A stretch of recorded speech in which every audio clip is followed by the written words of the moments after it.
zoomed in, and it's cold as outside, dude. It's a bit nippy. How's it going, guys? Welcome back to day 3 of Vlogmas. I hope you guys have been enjoying the content so far. Today, I was about to go record in the garage, and I stepped out of the house into the garage, and it is freezing out there. So I'm gonna go to the store and try to find a space heater real quick. But before I go, I think I also left my big jacket over here, so. All right, jacket has been acquired. Oh, that helps, but like, dude, it's still so freaking cold. This morning it snowed. Did you see that? I thought he might still be sleeping. Colby works nights. I'm not entirely sure where to get a space heater. You wanna try Wilco first? Wilco? Or Home Depot? You think? Look it up. Yeah, I don't know. I'm gonna do a Google search real quick. Google search for a space heater. Okay, well, it needs to be big enough to like fill up the garage because, you know, it's not a huge garage, but it's not like small either. You could just buy 2 and put them in each corner. God, you're so smart, dude. I swear. Dude, how the heck did you get that to come up? I type in space heater and I get this freaking weapon from like Halo or something. Dude, what is that? Amazon has everything, but I don't have time to wait. It's gotta be today. Bro, check it out. I think it's the automated side loader. I think yeah, those are the hunters. Dude! Yeah, because, you know, the front loaders, those are the females. They do more like the scavenging, but the automated side loaders, they're the ones that have to go out and really do the hunting, you know? Yeah. I was wrong. The automatic side loaders are the ones that are the females because they go around and scavenge. The hunters are the ones that have like the front loader where they swoop in and they pick up an entire dumpster and flip it over their head. They can lift some crazy amount. Like, they're stronger than gorillas, bro. Really fascinating creatures, honestly.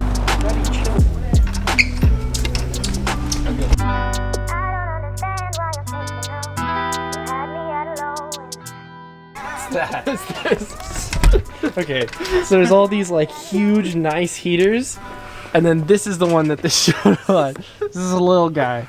Little guy. Honestly though, it would work if you bought 2. well, yeah, I was considering buying 2, but maybe I should just get one like $40 one. 360 tip. Yeah, I was looking at that one online. I don't trust that. That does not look like It's it got a would. 360 tip. That couldn't warm up a hot cup of coffee in the Bahamas, dude. You want that slim tower big heat? Bro, I've already got that slim tower big heat.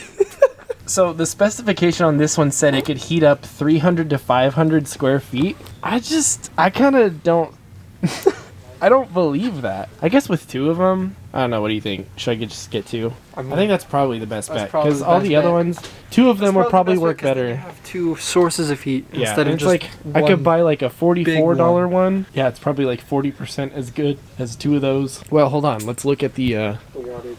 not the wattage. That's not what matters. I'm talking AOE here. What's the area of effect? What does this one say? They should really, God, companies really drop the ball with telling you how their product actually works. I swear, people just buy this because they think it looks cool. The rating online said that this one, this slightly bigger one, will fill a room of 225 square feet.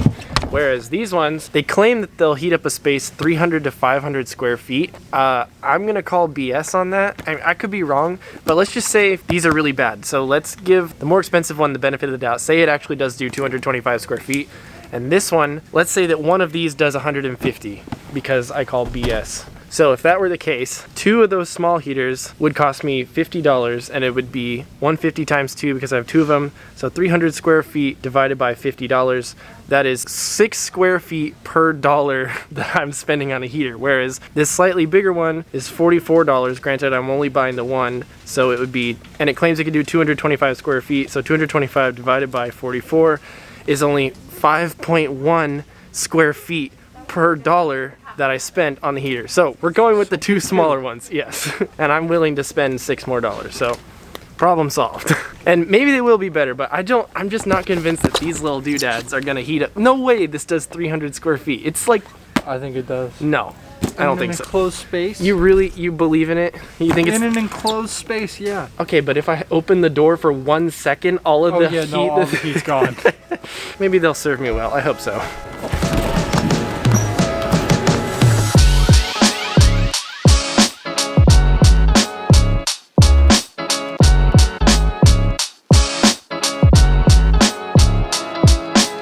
Well, we finally made it back to the house. I've got the heaters in here. We're about to set them up, and oh my gosh, it is so freaking cold in this garage. I swear it's colder in here than it is actually outside. I don't know how that's possible, but it is frigid in here. So we got to get these going because I can't even focus on doing any of this stuff until I am not shivering.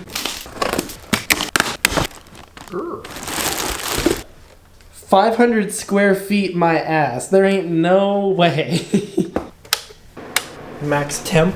It might warm 500 square feet up like 2 degrees. I mean, okay. We'll give it a second. We'll see how it goes. It's been a few minutes, and surprisingly, it's actually warmed it up a little bit. Obviously, it's probably gonna need to run for a little bit before the whole room is warm, but I was kind of surprised. Like, I can actually feel the warmth through my shoe, and it's not frigid in here anymore. It's just cold. So I don't think I'm gonna set that one up just yet. I'm just gonna let this one go for a little while, see what it can do, because also I don't want to have like tons of heaters running. It's just gonna increase the power bill, but it's probably the most dad thing I've ever said. I mean, this one seems to be doing the trick. It makes some noise, but it's not anything compared to the furnace over there. Like this actually, I mean, it's not that loud. I'm sure you guys can hear it, but when I'm talking, hopefully my voice is louder than that little heater. But anyway, today's video is actually about the bumper. Oh god. Yeah, that kind of hurt my soul a little bit. I'm going to finally cut the holes out for the turn signals and do some test fitting and whatnot because those have got to go. I just don't like those turn signals anymore. I liked them for a while. I want something new now.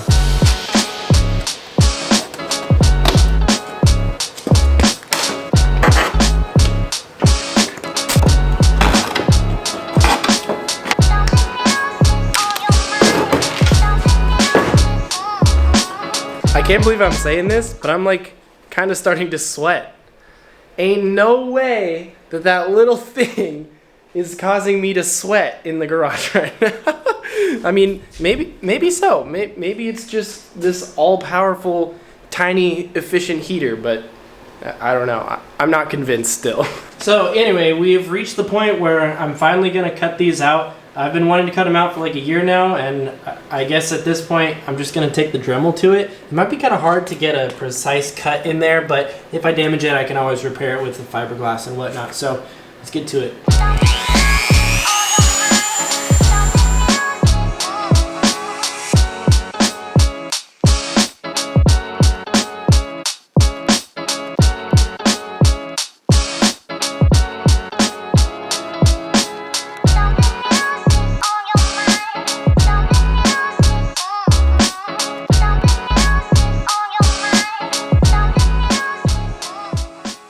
Later. This literally could not be a Kaidan Odom video without running into some sort of stupid Kaidan Odom problem. And I guess that just happens when you're trying to do custom stuff and you're working out of a place like this. So let me just explain kind of my thought process, because right now it's like 10 o'clock at night. The last footage you guys saw was at like 5. So that should give you some context as to like how long I've been kind of brainstorming and whatnot. So I kind of cut out part of the hole. I didn't finish it. I still need to take out this section over here.